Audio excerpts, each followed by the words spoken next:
നോമ്പിൽ ആചാരാനുഷ്ഠാനങ്ങൾ പാലിച്ച് ക്രിസ്ത്യൻ വൈബ് കാട്ടണമെന്ന് പത്തനംതിട്ട രൂപതാധ്യക്ഷൻ ഡോക്ടർ സാമുവൽ മാർ ഐറേനിയസിന്റെ ഇടയലേഖനം.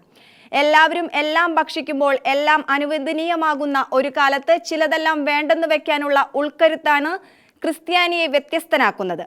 പ്രത്യേകിച്ച് കോളേജ്, സ്കൂൾ ക്യാമ്പസുകൾ കേന്ദ്രീകരിച്ച് നടക്കുന്ന ലഹരി ഉപയോഗത്തിൽ നിന്ന് നിർബന്ധമായും അകലം പാലിക്കാൻ യുവജനങ്ങളെ അഭിവന്ദ്യ ഐറേനിയസ് പിതാവ് ആഹ്വാനം ചെയ്തു.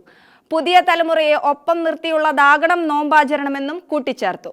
ക്രിസ്ത്യൻ വൈബിൻ്റെതാകണം നോമ്പ് കാലയളവെന്ന് പത്തനംതിട്ട രൂപതാധ്യക്ഷൻ ഡോക്ടർ സാമുവൽ മാർ ഐറേനിയസ് ഇടയലേഖനത്തിലൂടെ അഭ്യർത്ഥിച്ചു. പുതുതലമുറയെ ഒപ്പം നിർത്തിയുള്ളതാകണം നോമ്പാചരണം. നമ്മുടെ പാരമ്പര്യവും നോമ്പനുഷ്ഠാനങ്ങളും മറന്നുള്ള ജീവിതമല്ല ക്രിസ്ത്യൻ വൈബ്. എല്ലാവരും എല്ലാം ഭക്ഷിക്കുമ്പോൾ എല്ലാം അനുവദനീയമാകുന്ന ഒരു കാലത്ത് ചിലതെല്ലാം വേണ്ടെന്ന് വയ്ക്കാനുള്ള ഉൾക്കരുത്താണ് ക്രിസ്ത്യാനിയെ വ്യത്യസ്തനാക്കുന്നത്. പ്രത്യേകിച്ച് കോളേജ്, സ്കൂൾ ക്യാമ്പസുകൾ കേന്ദ്രീകരിച്ച് നടക്കുന്ന ലഹരി ഉപയോഗത്തിൽ നിന്ന് നിർബന്ധമായും അകലം പാലിക്കാൻ യുവജനങ്ങളെ മാർ ഐറേനിയസ് ആഹ്വാനം ചെയ്തു. ഏതെങ്കിലും തരത്തിൽ ലഹരി ഉപയോഗത്തിൽ പെട്ടിട്ടുള്ളവർ അത് തുറന്നു പറഞ്ഞ് ഉപേക്ഷിക്കാൻ തയ്യാറാകണം. തെറ്റിൽ നിരാശപ്പെട്ട് വീണുകിടക്കുന്നതല്ല, അതിൽ നിന്ന് എഴുന്നേൽക്കാനും തിരുത്താനുമുള്ള സന്നദ്ധതയാണ് ക്രിസ്തീയത. ലഹരിയുടെ ലോകത്തു നിന്ന് തലമുറയെ വീണ്ടെടുക്കാനാകണം. കുഞ്ഞുങ്ങളെ കേൾക്കാനും അവരോടൊപ്പം സഞ്ചരിക്കാനും മാതാപിതാക്കളും കൂടുതൽ സമയം കണ്ടെത്തണമെന്നും ഡോക്ടർ സാമുവൽ മാർ ഐറേനിയസ് പിതാവ് ഇടയലേഖനത്തിൽ ആവശ്യപ്പെട്ടു.